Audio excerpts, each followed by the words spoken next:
All right, Group C. All right. The big conversation. All right. England squad. The preliminary squad was announced today. Yes. I think They have to cut 7. it's pretty clear kind of who they're going to cut, I think. I think 4 of them are clear. Then I'm sorry to tell you, I don't think James Madison's going Neither to. do I. So I was just texting my friend who's a soccer fan. This is the 7 that I put together. One of the goalies, I don't really care who it is, but it'll probably be Trafford. Kwanzaa, Lewis Dunk. Yep. I would take Wharton over Mainu, but he's not going to, so Wharton. Wharton's gone. That's 4. Then I had Bowen as 5, which I think is a little harsh, but just because that right wing position is too. Plenty of people there. I said Kwanzaa. Yeah, and Madison. And then I said Grealish or Madison. It's gonna be Madison. I don't. Just because they need left with no Rashford, they need a left winger. Off of current form, they do have. They have Anthony Gordon. I feel like they have one more. Like Eze can maybe occupy that space. Eze may not go either. Yeah, I think there's actually like 4 different people on that 7th spot who are going to be up on the chopping block. That one will be more who impresses probably while they're there, when probably those 5 or 6 others have probably already been decided. But I mean, if Grealish shows up drunk from celebrating still, maybe he doesn't get to go there. Those pictures of him, Holland, and I mean, Holland literally looked like he didn't know what his name was. I mean, I would be doing the same Of course. thing. Rodri, no one was talking about Rodri, but his eyes were closed. Yeah. Anyways, all right. Do you want to just get right into the starting 11? Do you want to talk a little bit about... Quick group, and then let's return to the England starting 11. Okay. Well, let's just move on from England. We think they're going to win the group. Of course. Okay. Denmark. I have them... You have them 2nd? I do not. I have them 4th. I have them 3rd. So, I was looking... Again, I think, though, this is one of those things, like, I kept, like, looking at it, like, I don't think they'll come 2nd, but, like, I think this is one of those where, like, we've just kind of decided... because of the storylines that they're not going to finish 2nd and like are trying to pick underdogs. Denmark? Yeah. No, I think the fact that their midfield is going to be maybe Thomas Delaney, Eriksson, and Højbjerg. Yeah, they're going to get run through. That is well, I never loved Højbjerg. Absolutely loved Eriksson. Højbjerg is an awful, awful footballer. And Eriksson, it looked like that midfield is not a midfield anymore. No. That is holding on. That's if Croatia put out the Brozovic, Kovacic, and Modric with lesser quality players at the 2026 World Cup. Like that Denmark midfield is not a real midfield. I think they're going to get absolutely run through. I think there's a chance they don't pick up more than 1 point, and I have them finishing dead last. They won't even compete. Not even close. That's my thoughts. No, yeah, I mean, and you think Højlund's going to be the reason that they? I have them 3rd. So yeah.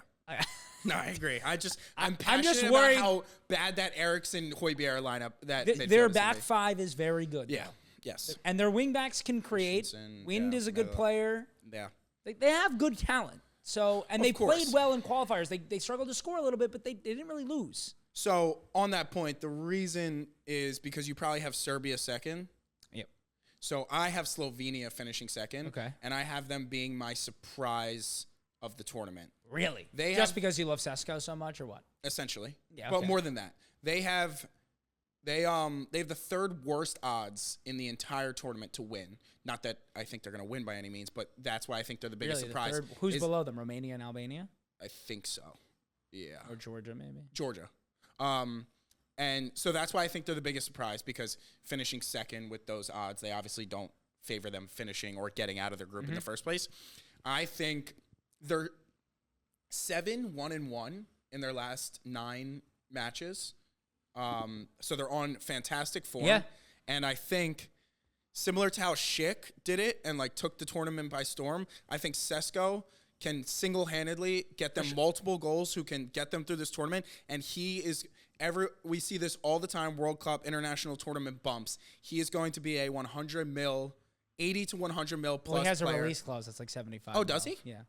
There we go. He's going to get bought for 75 mil. I thought the bump would be bigger. I didn't know he had a release clause. So his original release clause was like 50, and then depending on how many goals he scored that season, it could rise, and he got to the mark of 75. Someone is going, and usually when you get the bump, which obviously isn't a bump now, you overpay for him. I think whoever gets him for 75 mil is getting an absolute steal. 100%. No, I mean, listen, Slovenia only scored 2 fewer goals in qualifiers than England and Belgium. And, like, here, most people are going to talk about, like, Oblak and whatever. They can score goals in I can't think of bunches. In bunches, thank you. Mm-hmm. And they have Timo Horvat, who I'm sure you've never heard of. No. I'd never heard of before I started watching Sturm Graz for Mika Biereth. Yeah. But he's a very good creative player. He can score. He can assist. He can make things happen. Him and Sesko can link up. Yeah, I think Slovenia could easily finish. I didn't even touch third. on Oblak. Having a veteran and good shot stopper like that is obviously he's having huge. he had his worst season in a while. He but was in awful He's form. still But like he's still Jan Oblak. Yeah, it doesn't matter. And then to me. Serbia. I mean, Serbia have a lot of good players. They have too many good players. Like, They all have the same name, but if you look deep, they have multiple Milinkovic Savages. if you look deep enough, you understand they have good players. And trying to differentiate Slovenia, Serbia, and Slovakia, I get extremely confused looking at like trying to remember who plays for who. Slovakia, I can't keep straight with Slovenia because they're the same three letters basically. I have Serbia getting the most amount of third. I have Serbia getting through. Yeah, as well. I got Serbia second. I just think they're really strong. Do you think defensively. Denmark gets through? I have Denmark third and getting through. Yeah, I think they get one win. All you need is one win. I think Slovenia beats them. I think Serbia. My hot take will be Denmark doesn't pick up a point from the Euros this year. Okay. That's my hot take of the video. We'll come back to it. I'm excited. Me as well. And back to England. Yes, starting 11. Pickford in goal. Yes. Left back. If Shaw's healthy, Shaw. If not, Trippier will play that left back spot. I think Joe Gomez is going to play left back. I knew you were going to say that because he did look good for Liverpool when he's done it Trippier recently. had a horrific season. But once again, if there isn't this shortage of left backs, he shouldn't be in this squad. yeah, probably not. But he's clearly being taken for a left back position. Of course. Yeah. Well, there was no backup left back. I mean, essentially Gomez. I would go Trippier over Gomez. Okay. I think Gomez, surprisingly enough, was actually better in the build-up and going forward. When in theory, you would think on his wrong side, he would be better as a defender rather than going forward right-footed on the left side. But I thought he was better in attack. And I think if you're going to lose defensively, I'd rather have Trippier out on that left back spot. And then you have Stones and Maguire through the middle. Yes. You have Kyle Walker at right back. Yes. Then the midfield is where things get interesting because you have. So before he released the squad, I had Henderson starting in this tournament just because, I mean, he loves Henderson, and the only other option is really Gallagher. I don't think he's going to start Kobe Mainoo. No, should we first give credit to Southgate for picking a good squad based off of form? Not including Rashford and not including Henderson. I think not including Rashford's a mistake, even if you're not going to start him, because you don't have that profile. He doesn't have that profile. He's not the profile you're making him up to. He's not that guy right now. He's not that guy right now, but he has been that guy for England many, many times, and he has. And I'm proud of Southgate for picking on form, not bringing Hendo, He should have taken Rashford over James Maddison. Madison's a redundant profile who he never plays. So, anyways. Thank God he didn't bring Mount. Obviously, he's injured again. But well, yeah. 6 months ago, I would have bet $1 billion into the midfield. on it. I would go Palmer, Bellingham, Rice. Just doesn't work.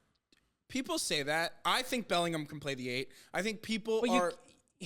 The issue is you're putting Palmer into either you're forcing him into a very strict role, which is not how he best operates, or he's operating in the same positions as Saka. But didn't you tell me that Saka likes to pick it up, not always on the touchline and kind of on that split turn and get centrally? Yeah. So why can't they flip flop, Palmer and? I mean, they can flip flop. Why can't they be free flowing going it? That's just not the way they play. I agree. In an ideal world and a team that if they spend all year training together, that could be happening. But you have very small amount of time to get it right. I think it would be similar to not playing Wirtz. You can't not play Cole Palmer based off the season he had. So I would play Bellingham at the 8. I think Bellingham can play the 8. People keep saying because he played the 9 this year that he can't play. He can play the 8, but I think you're leaving Declan Rice awfully alone, especially in a situation where your left back is going to be a weakness and Maguire. When they play France, sure, you need to play Gallagher aside Rice, and you maybe drop Palmer. But when you're playing in this group stage against Slovenia, Serbia, and Denmark, where they should have 75% of possession, the entire group stage, he should be I think he'll try it out once. He should be playing the 8. Palmer, Foden, and Saka behind him with Kane up front. That team is absolutely unbeatable to me. I agree. In theory, that couldn't work, but I just don't think Southgate does it. But he hasn't done it, so why is it only in theory? Why not try it? I sure, try it against Slovenia. Sure. Try it against Denmark. Don't try it against circles Denmark. around them. No. Oh, you're insane. Here's the thing. All right, what's your starting 11? My starting 11 is Pickford, Walker, Stones, Maguire, Gomez, or Trippier. Either option, not a great one. I think you do Gomez, and then you let Walker bomb up the wing, and you kind of out of possession. You're playing a 3 at the back. We both have Walker. Do you think Trent deserves a look in at right back? Or Trent's been playing midfield. Yeah. For England, he hasn't played right back. I know. Yeah. I mean, I think there's a chance it's Rice, Trent in midfield. That I don't mind. I think it'll be Rice, Gallagher. This is my first match. I'm guessing starting on for the first match. Yeah. Rice, Gallagher, Bellingham, and then Saka, Kane, Foden. Okay. I mean, I think we don't even. There's no. Is there a question in your mind that the starting front three is Saka, Kane, Foden? No. Do I think Palmer should get a look in at right wing if he can't play the 10? So I'm going to give you some stats. And that's not even trolling. I'm going to give you some stats. I don't think I want your stats. Since Euro 2020, which is really 2021, I'm going to give you players. I'm not going to tell you who the players are. You're going to tell me who you would pick. This is about to be the craziest curated stats it's not to curated fit your at all. agenda. Since 20 does player C Cole Palmer who didn't play in 2020 and 2021? I'm going to name you like 9 All right, players. just go. This is I'll see how curated it was after we have this discussion. Player 1. Yes. Has 2 goals and 5 assists in 10 starts, 28 total appearances.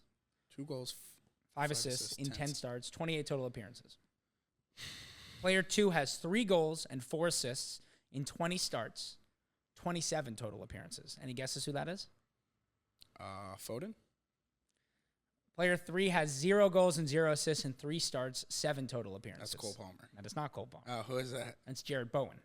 Okay, I said there's a chance Bowen doesn't even come to the Euros. 2 weeks ago, you were telling me Jared Bowen should start over Saka. That was trolling. That was trolling. Playing Palmer over Saka, I don't think is trolling, and I think should have a look. Next player has 6 goals and 4 assists in 18 starts in 21 appearances. That's Saka. That's Raheem Sterling, who didn't even make the squad. Yeah. Well, Next player has 5 goals, 1 assist in 6 starts. 5 goals and 1 assist in 6 starts, 19 appearances. who is it? Marcus Rashford. That's a good return. Next player has 0 goals and 2 assists in 2 starts, 4 total appearances. Is that Palmer? That's Jadon Sancho. Only he's made 4 appearances, including Euro 2020. That's crazy. Then. Next player, 0 goals, 0 assists, 0 starts, 2 appearances. Palmer.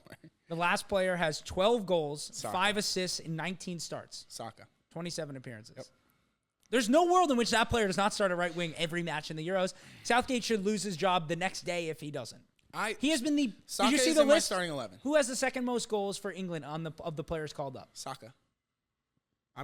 Saka should get the start, but you're also. That wasn't super curated because It's not curated at all. No, that was a fair list outside of. We are still ignoring the fact that Foden got his first season of consistent football, won Player of the Year. So him coming, He should be at left wing. 100%. yeah. But I'm just saying those statistics that show He hasn't been great for England. He has gotten the starts. He has never been in this form. I agree, but he's got more starts than Saka, including the Euro 2020. Like for a country, he's gotten plenty of that's opportunity. Also him coming off the bench from Man City. He's in the best form of his life. He's hopefully hydrating so he won't be drunk at camp. And he will start at left wing. Yeah, I think that's perfect. I agree. I just think it's crazy. I think Saka should start. He's in my starting lineup, and I think Palmer should get a look at right wing. But I would still probably take Saka if he's healthy. I don't want him hobbling. I have a whole thing about here. I don't even know if Saka goes.